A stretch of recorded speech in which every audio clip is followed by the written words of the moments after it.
a place that they have fled. The shelters are ironically the first places many of them ever find safety, protection, or comfort. This is a woman's story as she told it.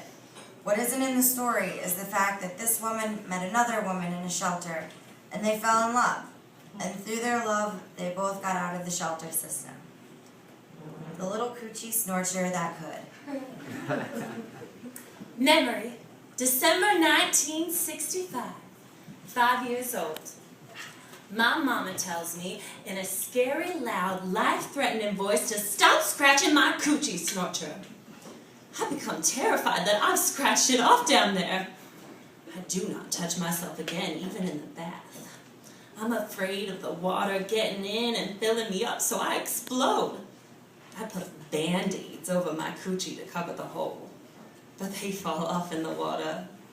I imagine a stopper, a bathtub plug up there to prevent things from entering me. I sleep with 3 pairs of happy, heart-patterned cotton underpants underneath my snap-up pajamas. I still want to touch myself sometimes, but I don't. Memory, 7 years old.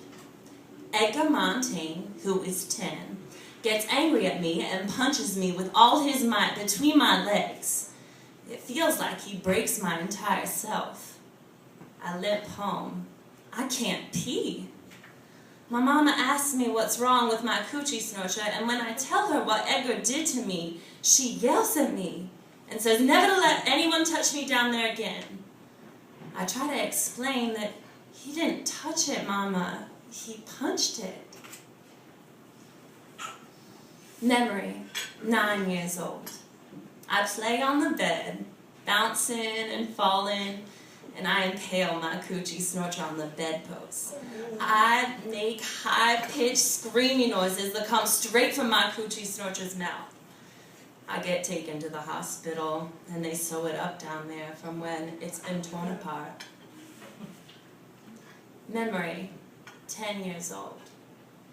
I'm at my father's house, and he's having a party upstairs. Everyone's drinking. I'm playing alone in the basement, and I'm trying on my new cotton white bra and panties that my father's girlfriend gave me. Suddenly, my father's best friend, this big man, Alfred, comes up from behind me and pulls my new underpants down. Then he sticks his big, hard penis into my coochie snorcher. I scream. I kick. I try to fight him off, but he already gets it in. My father's there, and then he has a gun, and there's a loud, horrible noise, and there's blood all over Alfred and me, lots of blood. I'm sure my coochie snorcher is finally falling out. Alfred is paralyzed for life. My mama doesn't let me see my father for 7 years. Memory, 13 years old. My coochie snorcher is a very bad place. Place of pain, nastiness, punching, invasion, and blood. It's a site for mishaps. It's a bad luck zone. I imagine a freeway in between my legs, and I'm traveling, going far away from here.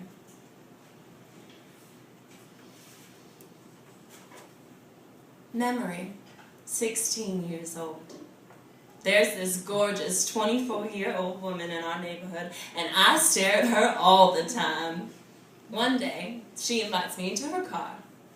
She asks me if I like to kiss boys, and I tell her I do not like that. Then she says she wants to show me something. She leans over and kisses me so softly on the lips with her lips, and then puts her tongue in my mouth. Wow. She asks me if I want to come over to her house, and then she kisses me again and tells me to relax, to feel it, to let our tongues feel it. She asks my mama if I can spend the night, and my mother's delighted that such a beautiful, successful woman has taken an interest in me. I'm scared and I can't wait. Her apartment's fantastic. She's got it hooked up. It's the 70s, the beads, the fluffy pillows, the mood lights. I decide right there that I want to be a secretary like her when I grow up. She makes a vodka for herself, and then she asks what I want to drink, and I say the same as what she's drinking. And she says she doesn't think my mama would like me drinking vodka. I say she probably wouldn't like me kissing girls either. And the pretty lady makes me a drink. Then she changes into this chocolate satin teddy.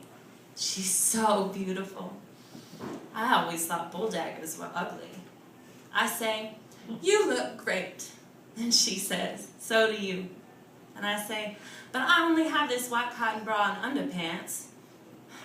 Then she dresses me slowly in another satin teddy. It's lavender, like the first soft days of spring.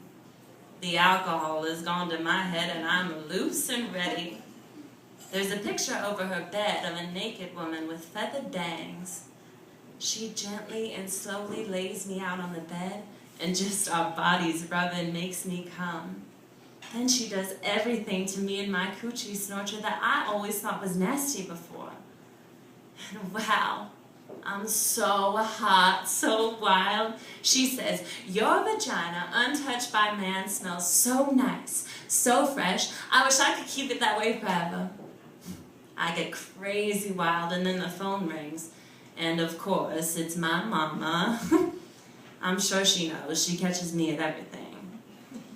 I'm breathing so heavy, and I try to act normal when I get on the phone. And she asks me, "What's wrong with you? Have you been running?" I say, "No, mama, exercising." Then she tells the beautiful secretary to make sure I'm not around boys. And the lady tells her, "Trust me, there's no boys around here." Afterwards, the gorgeous lady teaches me everything about my coochie snorcher. She makes me play with myself in front of her, and she teaches me all the different ways to give myself pleasure, so I'll never need to rely on a man. In the morning, I'm worried that I've become a butch because I'm so in love with her. She laughs, but I never see her again. I realized later that she was my surprising, unexpected, and politically incorrect salvation. She transformed my sorry-ass coochie snorcher and raised it into a sort of heaven.